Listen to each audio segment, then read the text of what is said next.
मी तर पंतप्रधान मोदींचा भक्त, मुंबईचा महापौर भाजपचाच होणार. अभिनेता महेश कोठारेंचं विधान. तर रात्री तात्या विंचू चावेल असं म्हणत संजय राऊतांची कोठारेंवर टीका.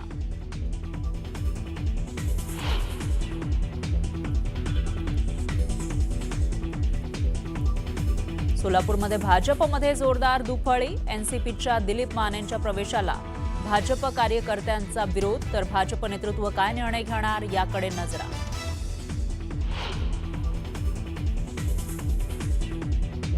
उद्या मी जरी पक्ष सोडून गेलो तर अजितदादा आणि पक्षाला फरक पडणार नाही. सोलापूरमध्ये डॅमेज कंट्रोल करण्यासाठी गेलेले दत्ता भरणेंचं बैठकीनंतर विधान.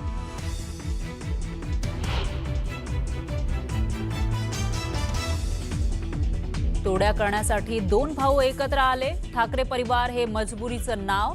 भाजपच्या नवनीत राणांची राज ठाकरेंसह उद्धव ठाकरेंवर सडकून टीका.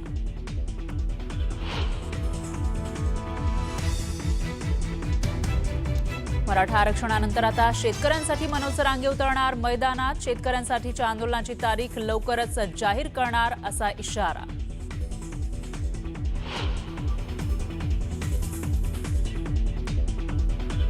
पुण्यातील जैन बोर्डिंगचा व्यवहार पूर्णपणे रद्द करा. मुरलीधर मोहोळ यांच्याबद्दल अजूनही संशय कायम असं म्हणत मोहोळांना चितपट करण्याचा राजू शेट्टींचा इशारा.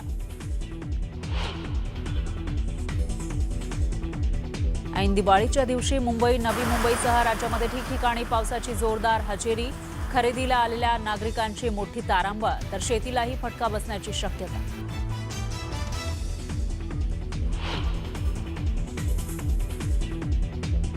जळगावच्या सुवर्णनगरीमध्ये सोन्याच्या दरात अचानक 1,500ची घसरण. लक्ष्मीपूजनाच्या मुहूर्तावर सोनं खरेदीसाठी ग्राहकांची तोबा गर्दी.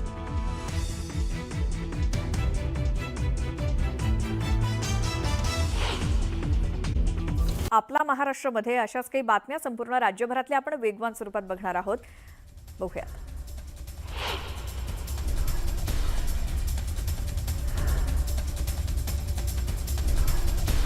आता लक्ष्मीपूजन आहे आज आणि त्यानिमित्तानं पुण्यातील महालक्ष्मी देवीला सोन्याची साडी परिधान करण्यात आली आहे. महालक्ष्मी देवीला 16 किलो सोन्याची साडी नेसवण्यात आली आहे आणि विविध अलंकारांनी हे देवीचं रूप सजलंय.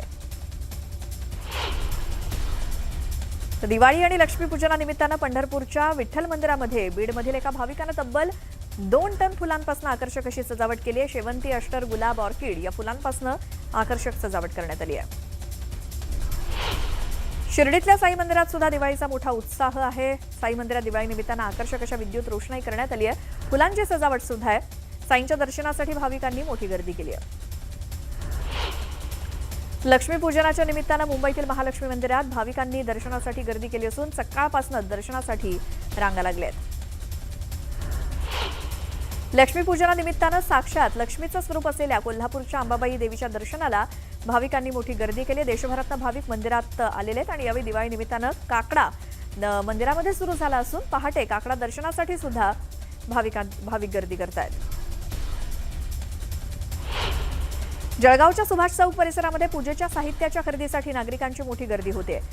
संपूर्ण परिसरात दिवाळीचा उत्साह आहे आणि मागील वर्षीच्या तुलनेत यंदा विक्रीमध्ये चांगली वाढ झाल्याचं व्यापाऱ्यांनी सांगितलं.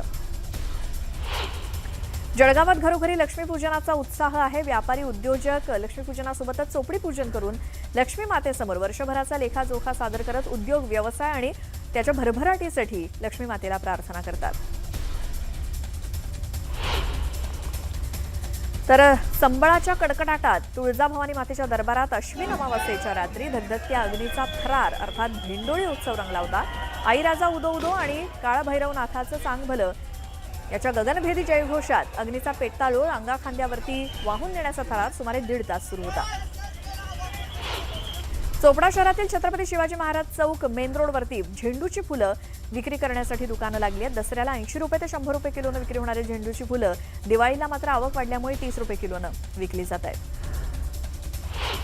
नांदेडच्या बाजारपेठेत मोठ्या प्रमाणात झेंडूची आवक वाढली आहे. मात्र फुलं कवडीमोल दरामध्ये विक्री होत असल्यामुळे शेतकऱ्यांची चिंता देखील वाढली आहे. परभणीमध्ये ऐन दिवाळीमध्ये झेंडूच्या फुलांचे भाव उतरल्यामुळे संतप्त होत फुलं रस्त्यावरती फेकली गेली आहेत. बाजारात मोठ्या प्रमाणात झेंडूच्या फुलांची आवक झाल्यामुळे फुलांना 10 रुपये किलोचा दर मिळतोय. दिवाळीच्या पार्श्वभूमीवर आणि लक्ष्मीपूजनाला अवघे काही तास शिल्लक असताना जळगावच्या सुवर्णनगरीमध्ये सोन्याच्या दरात अचानक घसरण झाली आहे। सकाळी सोन्याचा दर प्रतितोळा 1,35,000 रुपये इतका होता, तर केवळ 3 तासानंतरच दरात तब्बल 1,500 रुपयांची घसरण होऊन सोन्याचा भाव 1,33,500 रुपये इतका खाली आला। मनमाडमध्ये बागलाण इथे शेतकऱ्यांनी साठवलेल्या कांद्याचं पूजन करून दिवाळी साजरी करण्यात आली। अतिवृष्टीमुळे शेतीचं नुकसान झाल्यामुळे लक्ष्मीपूजन करण्यासाठी पैसे नव्हते, म्हणून साठवलेल्या कांद्याची शेतकऱ्यांनी पूजा केली।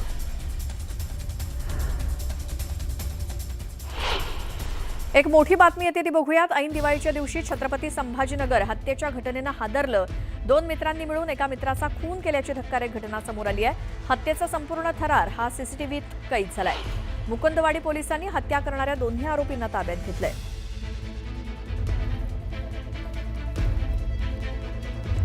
छत्रपती संभाजीनगरमध्ये ऐन दिवाळीत हत्येच्या घटनेनं खळबळ माजली आहे। ऐन दिवाळीच्या दिवशी 2 मित्रांनी मिळून एका आपल्याच मित्राची हत्या केली आहे।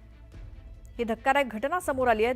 सीसीटीव्हीमध्ये ही सगळी दृश्य कैद झालेली आहेत। हत्येचा हा संपूर्ण थरार सीसीटीव्हीमध्ये कैद झाला असून ही सगळी दृश्य कॅमेरामध्ये कैद झाली आहेत। मुकुंदवाडी पोलिसांनी हत्या करणाऱ्या दोन्ही आरोपींना ताब्यात घेतले। ऐन दिवाळीच्या दिवशी घडलेला हा प्रकार छत्रपती संभाजीनगरमध्ये।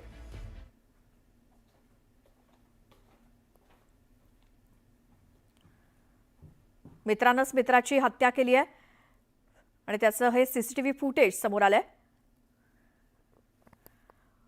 या दोन्ही मित्रांना पोलिसांनी या दोन्ही जणांना ताब्यात घेतलंय। मुकुंदवाडी पोलिसांनी ही कारवाई केली आहे।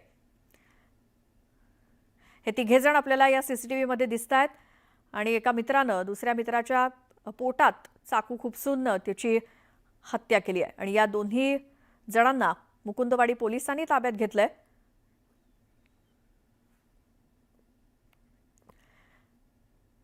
आता पुन्हा या बुलेटिनमध्ये बघूयात आपला महाराष्ट्र बातम्या वेगवान।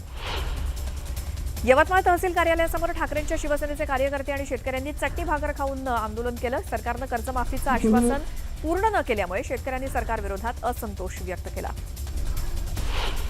उल्हासनगरच्या तानाजीनगर परिसरामध्ये ऐन दिवाळी सणामध्ये पाणी टंचाई निर्माण झाली आहे। गेल्या 3 महिन्यांपासून या भागात आणि उल्हासनगरच्या अनेक परिसरात पाणी टंचाई आहे।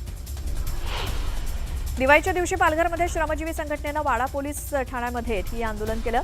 वाड्यातील अल्पवयीन मुलींच्या खरेदी विक्री प्रकरणामध्ये आरोपींना वाडा पोलिसांनी मोकाट सोडल्याचा आरोप श्रमजीवी संघटनेनं केलाय। भाजपमध्ये येणाऱ्या माजी आमदारांच्या प्रवेशाला सोलापुरातनं भाजप पक्षाच्या पदाधिकाऱ्यांनीच विरोध केलाय। भाजप शहर पक्ष कार्यालयाच्या बाहेर दक्षिण सोलापूर तालुक्यातील पदाधिकाऱ्यांनी निषेध आंदोलन केलं। सोलापूर तालुक्यातील आंदोलन करणाऱ्या भाजप कार्यकर्त्यांची समजूत करण्यासाठी शहराध्यक्ष स्वतः मैदानामध्ये उतरले। भाजप शहराध्यक्ष रोहिणी तडवळकर आंदोलनस्थळी आल्यानंतर भ्रष्टाचारी नेत्यांना प्रवेश नको अशा घोषणा देण्यात आल्या।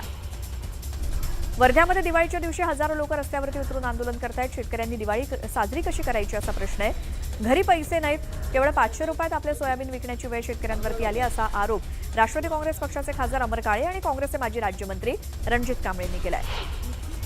गोरेगावात ठाकरेंच्या शिवसेनेच्या पदाधिकाऱ्यांनी महापालिकेच्या वॉर्ड ऑफिस समोर अभ्यंग स्नान करत अनोखं आंदोलन केलं। प्रभाग क्रमांक 52 मधील पाणी टंचाईच्या निषेधार्थ ठाकरे सेनेकडनं हे आंदोलन करण्यात आलं। दिवाळी सणात चक्क अळ्या आणि किडे असलेलं राशन हे नागरिकांना वाटप करण्यात येत असल्याचा धक्कादायक प्रकार नांदेडच्या हदगाव तालुक्यातील उंचाडा गावात उघडकीस आलाय। स्वस्त धान्य दुकानातून नागरिकांना निकृष्ट दर्जाचं रेशन पुरवलं जात असल्याचा आरोप होतोय। गोंदिया जिल्हा निर्मितीचे शिल्पकार माजी मंत्री महादेवराव शिवणकर यांचं वृद्धापकाळानं निधन झालं। त्यांच्यावरती आज शासकीय इतमामात आमगाव इथे अंत्यसंस्कार करण्यात आले। राष्ट्रवादी शरदचंद्र पवार पक्षाचे माजी आमदार राजीव देशमुख यांचं हृदयविकाराच्या तीव्र झटक्यानं निधन झालं। राजीव देशमुख हे 40गाव विधानसभेचे माजी आमदार तर राष्ट्रवादी शरदचंद्र पवार पक्षाचे प्रदेश उपाध्यक्ष होते। यानंतर पुन्हा एक मोठी बातमी बघूया। ठाण्यातील वृंदावन सोसायटीतील इमारतीवरती लावलेले पत्रे कोसळलेत। ठाण्यामध्ये सोसायटीच्या वाऱ्यामुळे हे पत्रे कोसळले असून पत्र्याचा काही भाग उडून दुसऱ्या बिल्डिंगच्या गाड्यांवरती जाऊन पडला। सुदैवाने यामध्ये कोणती जीवितहानी झालेली नाही, मात्र यामध्ये 2 गाड्यांचं नुकसान झालंय। पावसाळी वातावरण, सोसायटीचा वारा अशी परिस्थिती ठाण्यामध्ये आणि यातच ऐन दिवाळीमध्ये ठाण्यातल्या वृंदावन सोसायटीतल्या इमारतीमध्ये लावलेले काही पत्रे कोसळले। पत्र्याचा काही भाग उडून दुसऱ्या बिल्डिंगच्या गाड्यांवरती जाऊन पडलाय। सुदैवाने यामध्ये कोणतीही जीवितहानी झालेली नाही, मात्र गाड्यांचं नुकसान झालंय।